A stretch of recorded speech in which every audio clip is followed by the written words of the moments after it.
eu tenho que continuar. Tenho que continuar porque o futebol paraense precisa cada vez mais de profissionalização e isso está diretamente ligado ao planejamento para o futebol em 2024.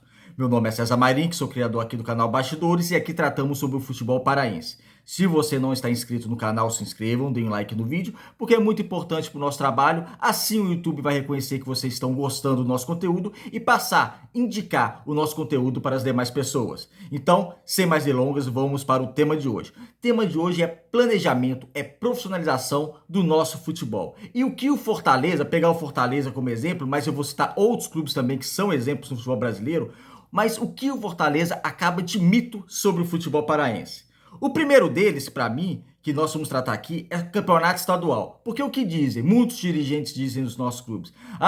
Não conseguimos contratar ninguém de maior qualidade para o Campeonato Paraense, porque ninguém quer jogar o Campeonato Paraense, eles querem jogar o Campeonato Paulista, então vamos montar um time para o Campeonato Estadual e praticamente um outro time para o Campeonato Brasileiro. Qual que é o problema disso? Os melhores jogadores já têm contrato.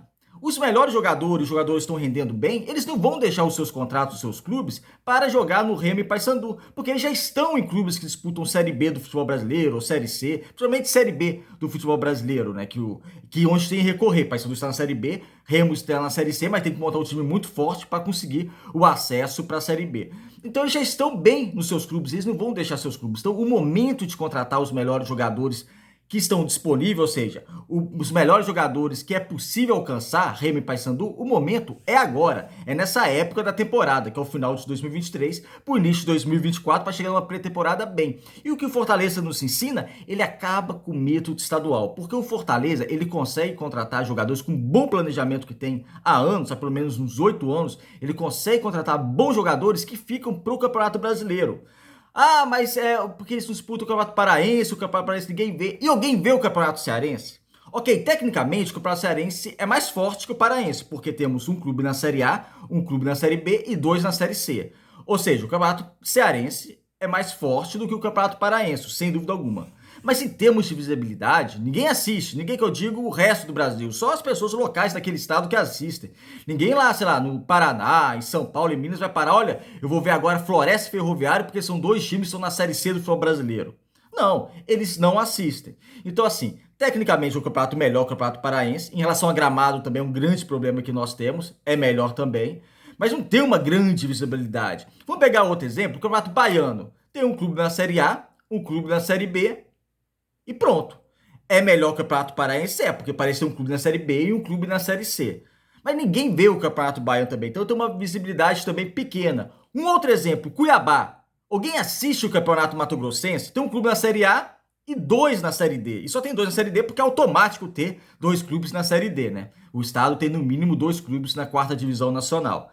Então, alguém para assistir o Campeonato Mato Grossense?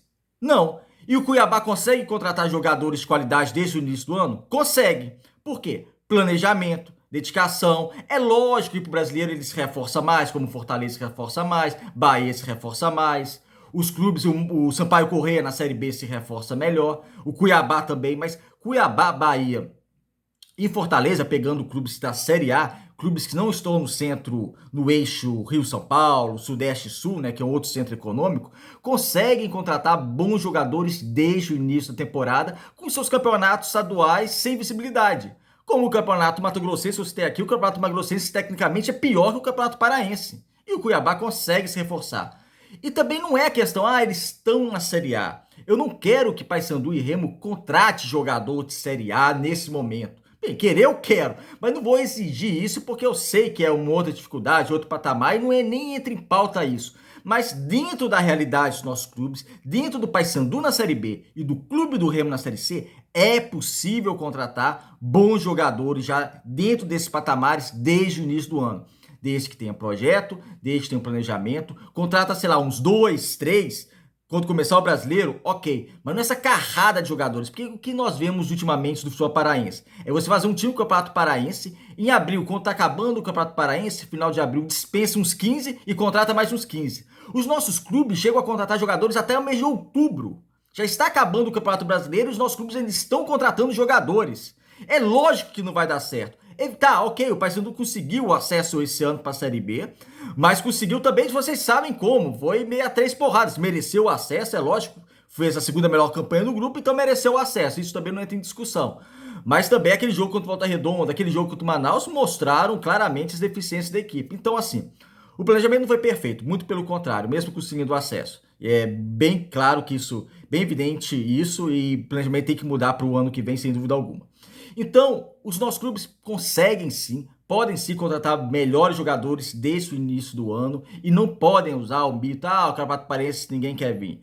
Sei que o jogador prefere disputar um Campeonato Paulista, um Campeonato Carioca que seja, mas usar isso como justificativa de dificuldade, um vitimismo, que não dá, não vamos conseguir contratar. Acabei de dar exemplos de clubes que conseguem contratar. Clubes conseguem contratar jogadores de nível para a Série A e o Paysandu consegue contratar bons jogadores para nível B desde o início do campeonato e o Clube do Remo bons jogadores a nível do patamar de Série C desde o início do ano também. Então, assim, é colocar essa mentalidade desde em prática, desde o início, é ter um projeto. Eu sei que agora o Paysandu na Série B, se o Remo conseguir um acesso para a Série B, o Campeonato Paraense vai ficar melhor tecnicamente, não mais visível. Como eu disse, Ceará tem clube na Série A e Série B e não tem uma visibilidade pequena em termos de Brasil, porque é assim. Pessoas não vão acompanhar o Campeonato Cearense, o Campeonato Potiguar, o Campeonato Mato Grossense, o Campeonato Paraense, não vai. Geralmente são as pessoas locais, pessoas que interessam por aquele jogo, né? A pessoa que mora fora do estado, mas é daquele estado, enfim. É isso aí não vai mudar. Você não vai ver um jogo do Campeonato Cearense ao vivo para todo o Brasil, o Campeonato Paraense. Em TV aberta, assim, de grande repercussão, não vai ver. Então, assim, é isso que acontece. Então você precisa realmente reforçar o clube e parar com esse mito de Campeonato Paraense. Outra coisa, o planejamento do Paysandu já está começando agora no final de outubro, já dispensou alguns jogadores que tem que dispensar mesmo.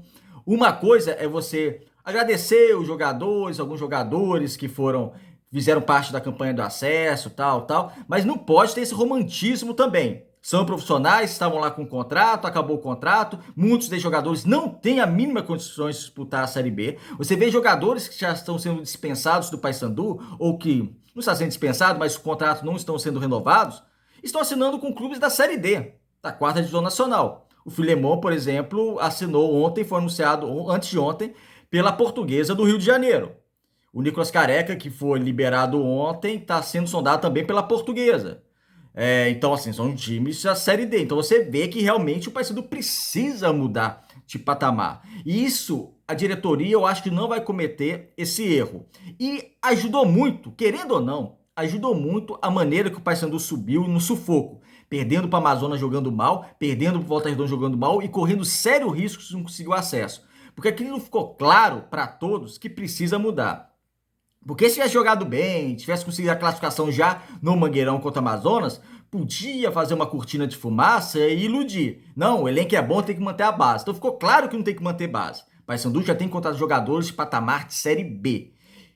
Outra coisa que é legal pegar do Fortaleza é seu técnico Vojvoda, é seu departamento de futebol. O que eles fazem? Isso serve pro Remo também. Ele sabe que não vai competir com Corinthians, Flamengo, São Paulo, Atlético Mineiro, pelos melhores jogadores do Brasil. Mas dentro da realidade do clube, ele contrata os melhores. Inclusive jogadores sul-americanos. O Lucheiro, jogador que é artilheiro, lá estava no Colo-Colo do Chile, não despertou interesse de nenhum grande assim do eixo Rio-São Paulo para ser contratado. Mas é um bom jogador e foi contratado pelo Fortaleza. Então, essa visão de mercado que é necessário ter. Para o Paysandu, essa visão de mercado de jogadores do patamar de Série B e para o Clube do Remo do patamar de Série C. Não estou exigindo, como eu disse aqui, jogadores de Série A, não. Mas dá para montar um time forte desde o início, desde que tenha planejamento. Temos vários exemplos no Norte com isso, no Nordeste com isso, né? E no Centro-Oeste, Cuiabá, Bahia, Fortaleza. O Vitória na Série B também montou um time bem competitivo para a disputa da Série B. E é isso, essa é a realidade. É trabalhar com a sua realidade, sem uma grande ilusão, e conseguir contratar jogadores. Então o planejamento do Paysandu já começou, ainda não foi anunciado nenhum jogadores, mas jogadores que foram dispensados ou não tiveram seus contratos renovados eu apoiei todos eles, no sentido tem que fazer isso mesmo, tem que ter uma mudança. E o Clube do Remo está sendo prejudicado por causa da eleição, né? A eleição não acontece, chega o Natal e não chega a eleição. É algo que até tratei no último vídeo, a eleição está prejudicando o planejamento do futebol do Clube do Remo. Precisaria ter sido antecipadas as eleições. Ah, tá no estatuto, ok, tá no estatuto, tem que ser respeitado, mas acima de ter respeitado o estatuto, tem que ser respeitado o Clube do Remo e o seu planejamento, o que é melhor para o Remo. A eleição já era para ser em outubro. A gente vê uma guerra agora, internet, gente se envolvendo. Parece que tem gente se envolvendo, gosta mais do candidato do que do Clube do Remo. Isso eu falo assim para todos, sabe? Não esquece de analisar as outras propostas. Então, é uma coisa que tá ficando abismado. Eu sei que tem uma guerra política, um clube como o Clube do Remo, é lógico que vai ter uma guerra política na eleição. Isso é normal, isso não me surpreende. Mas precisaria ter ocorrido antes essa eleição e o futebol do Clube do Remo, o planejamento do Clube do Remo vai começar tardiamente e dos clubes que disputarão a Série C, talvez o Remo seja o último a começar seu planejamento. Não, o que significa que vai ser o pior, que vai dar errado. Mas faz falta um planejamento. O Remo sem um presidente não sabe quem é o executivo ainda, não sabe quem é o treinador, não sabe quais jogadores vai contar, enfim. A eleição tem que acontecer. Vai acontecer só 12 de novembro. Vai demorar ainda 2 semanas, quase 2 semanas para acontecer as eleições.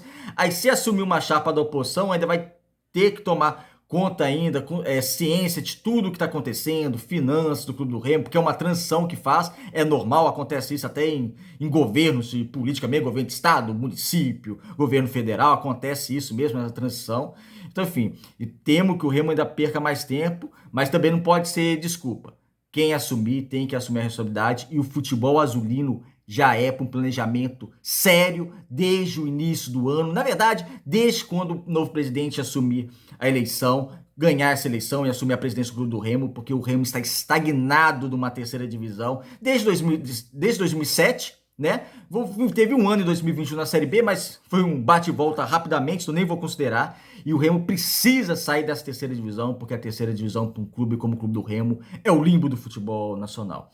É isso, amigos. Fortaleza, Bahia, Cuiabá, agora o Vitória na Série B também, cada um com seu patamar, quebrando mitos sobre o futebol paraense, que é difícil, não vai conseguir, não tem como fazer, o planejamento não pode ocorrer dessa maneira, tem que ser um time paraense ou time pro brasileiro. Como eu disse, se deixar para contratar jogador pro brasileiro, não vai contratar quase ninguém com qualidade, porque eles já vão ter sido contratados quando? Agora, nessa época do ano, já nos seus clubes, e estando bem nos seus clubes, eles não vão deixar para reforçar o Paysandu ou o Clube do Remo.